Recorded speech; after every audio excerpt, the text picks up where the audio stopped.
জয়গুরু বন্দে পুরুষোত্তমম। পরম প্রেময় শ্রী শ্রী ঠাকুর অনুকূলচন্দ্র বললেন যে নারীর শিক্ষা উচিত নারীর বৈশিষ্ট্য অনুযায়ী, আর পুরুষের শিক্ষা হওয়া উচিত পুরুষের বৈশিষ্ট্য অনুযায়ী। কেউ কারো মতো নয়, নিজ বৈশিষ্ট্য অনুযায়ী শিক্ষা পাওয়া উচিত। নারী কখনো পুরুষ হবে না, পুরুষ কখনো নারী হবে না। শত চেষ্টা করলেও পুরুষ কখনো মা হতে পারবে না, পুরুষ কখনো সন্তান ধারণ করতে পারবে না। আর নারী হলো মায়ের জাত। তাই কি করে ভালো মা হতে পারা যায়, ভালো গৃহিণী হতে পারা যায়, তার উপর দাঁড়িয়েই তাকে শিক্ষা দেওয়া উচিত।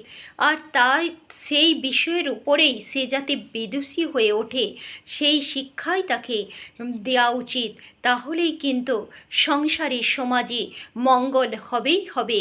তাই নারী যত এইসব ব্যাপারে সুশিক্ষিত হয়ে উঠবে, ততই কিন্তু সেই